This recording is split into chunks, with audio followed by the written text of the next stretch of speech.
My friends think I'm toxic waste because my intoxicated friend, who'd previously rejected me, drunkenly kissed me at a sleepover, and I humiliated her by shaking my head no, and now I'm heartless because it took a lot for her to confess to me. I don't expect you to like, or agree with what I am about to say, but it has always been the way I am, and I've never lied about it. I've always been prideful, to what some would call a fault, but I would call the lack of pride I witnessed the same if I was being brutally honest, a jerk, so maybe we're just different people. I've had the same friend group for most of my life, we're all mid-20s. My friends have known this about me for years, and it just feels like they want me to break my principles for the sake of doing it, which feels toxic to me. I am pretty sure I am in the right, but my friends heavily disagree, so I wanted to ask for outside opinions. I do not believe in the whole break up / get back together, or the yes, no, yes, no thing. If you say you don't want me, end of story, we can close that book and get back to where we were, no problem, and I won't bring it up again. 6-ish weeks ago, I finally got up the courage to ask out my best friend, someone I had feelings for a long time before this. She wasn't interested, and I accepted that right away, because why would I not? We've been friends for a long time, and I didn't expect anything from her. I did distance myself for just a little bit, to get over the awkwardness, but within a little over a week, it was like nothing happened, and I was glad. At least, until this last weekend, where during a sleepover with all of our friends at my place, she kissed me. No one else was paying attention, and I was kind of in shock, so I just pulled away, and shook my head. I honestly figured she was plastered and that would be the end of it. We all had been drinking a lot, and I wasn't even going to bring it up. Next morning, I wake up, and she, as well as a couple of our friends are gone. The ones that were still there were really angry. No matter how I try to explain where I'm coming from, I'm apparently not understanding how hard it was for her to confess, and that she felt humiliated by my reaction. I told them that they all knew how I felt about this kind of thing, and they started talking about how it was a different situation, and that my response was heartless. I don't know, am I the jerk here? Commenter 1. NTA.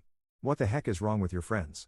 Rejecting a kiss by pulling away and shaking the head is heartless now? Do they think you have to accept any approach by a woman? Assuming the way you describe the situation is accurate, you didn't humiliate her, you just rejected her, which is totally fine. Commenter 2. A drunken kiss is not a confession. Your friends are morons. Update 1. I promised a couple of people an update if there was one, other than me just losing almost all of my friends in one go, and to my surprise there is. Though at the same time, I'm mostly posting this for me, shouting into a void, because I feel slightly rock bottom right now, and my gut is telling me to quit my job, pack my stuff and leave the state, leave this half of the country, TBH, because life here is unsalvageable for me. I got family out west who'd let me stay for a while, and every second I consider it, it seems like a better idea. I also wanted to start by saying I would like to explain my position a little bit better, so just skip the next 2 paragraphs if you don't want to hear it. Try to make your starting point easy to find, sorry if it didn't work, but I do want the chance to explain myself a little better.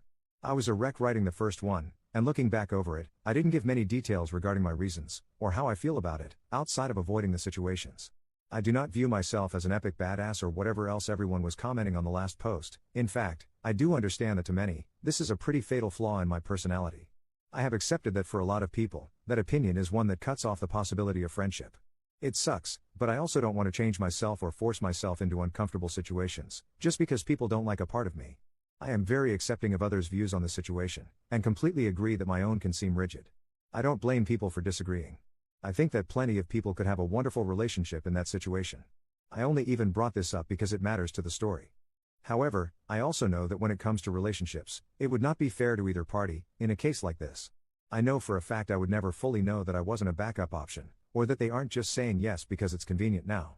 I don't want those kinds of thoughts in my head, and I don't want to constantly feel like I have to prove I am worth it in a relationship. I have more pride, or maybe as others have said, self-respect is better wording. It isn't meant as a gotcha, or to punish the other person in any way. It's because even if I still have romantic feelings, I genuinely don't think the relationship is a good idea anymore. Anyway, for the actual update. After almost a full week of radio silence, she replied to my texts and asked if we could meet and talk. I asked where she wanted to meet, and she said my place, I assume for privacy, which is cool. I know a lot of people were talking about her trying to set me up for crimes and stuff, but I'm not really worried about that, from her. I just don't think she would. She isn't vindictive. So when she got here, and we sat down, I pretty much just told her that I was so confused about everything that I didn't even know what to make of all that happened, and I asked her to tell me what happened from her point of view. There were 2 differences between her version, and my version that I picked up on, which may well have been accurate. I was plastered and they aren't huge differences, but at the same time, I can see how it would be embarrassing. She claims that after I pulled away I made a face like I was grossed out. Afterward she said I shifted to be leaning away from her, for the rest of the movie, and it just made it worse. I don't remember either of them, but again drunk. Not gonna deny it, I have little control over my face when I smoke or drink and I absolutely could have made a face without realizing it, just out of shock. I apologized for that and assured her I wasn't disgusted, just shocked as hell, and also assuming it was a drunk mistake kind of thing. Hell, we've all done stupid stuff drunk, no big deal. It was only the next morning when I was bum rushed with accusations before I even got a morning piss that I was told it was meant to be any kind of hint or whatever. She did look really embarrassed at that point and told me she hadn't thought about it that way, and just thought it would be more simple than everything else.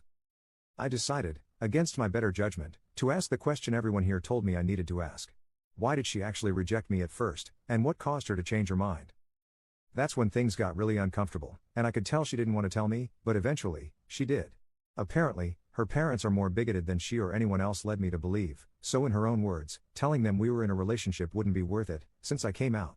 I am NB, and she said they haven't liked me since then but stay civil for her sake.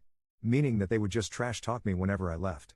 Which is really frustrating and embarrassing, considering all I've done for that family over the years. She was scared that dating would push them too far, and they'd cut her off from their lives. She said that she'd hoped maybe we could try dating on DL, and if things got serious enough then she could. I pretty much just told her I had a lot to think about and asked her if I could have some time. She agreed and left, and I don't know if I'm more furious, or embarrassed, or hurt. Why didn't she tell me before now they were saying that kind of stuff about me? What kind of friend does that? I'm not saying she had to cut them off or stop seeing them. I totally understand weird dynamics with parents, believe me, but maybe tell me that they have an open disgust and hatred for my existence before I decide to help them with household chores and treat them like I would family. I mean, I grew up with these people. For God's sake, I thought of her mother as a better one to me than my own, not a high bar, but she was doing cartwheels 50 feet over it in my eyes. I am so sick to my stomach with grief. I'm pretty sure we aren't gonna be able to be friends anymore, and it just hurts. I grew up with her, she is the first person other than my dad I came out to, and I never ever thought there would be anything she would do that I couldn't forgive her for, but making a fool out of me for years, then suggesting we date quietly so her family doesn't have to know she's with a local freak show just feels way too far. I want to forgive her, but she's not even sorry, she didn't even apologize for anything. I want to see her reasons, I want to give her the benefit of the doubt but it just hurts. I'm not sure if I wish I hadn't followed the advice or not, right now, even though I know it's better to know. I am glad, at least that I will know to stop wasting time, labor, and money on people who hate me. But to know that they hate me is so painful. Commenter 1. Wow. I'm so sorry. This is completely different to what I was expecting, and honestly, I think this is this best and worst outcome. It's good that you two were able to sit down and sort through your issues without any drama. On the other hand, finding out that her parents whom you grew up with and view as family actually despises you, is heartbreaking. I'm really sorry about what you're going through, and there are people out there cheering you on. Commenter 2. Well, obviously she messed up, I mean that's not even up for discussion. You don't play games with people's feelings. No rejection and then later a drunk kiss. She didn't even consider your feelings until now, which is wild. I get overthinking in the moment, but you don't start fights with friends without at least a discussion. As for the family, that totally sucks. She probably felt awkward about it and wanted to maintain a friendship with you, so that's why she said nothing. Sort of to protect you. I'm not sure if that's wrong or not. Commenter 3. I apologized for that and assured her I wasn't disgusted, just shocked, and also assuming it was a drunk mistake kind of thing. That's how I saw it. And it makes you a decent human being. Update 2, 8 months later. So, it's been a while. I was talking to a new friend yesterday about why I moved, and remember this account, so I figured I'd give you an update. I didn't confront my ex-friend's mom or dad, I didn't think it was necessary. I believed her. I don't think she was lying.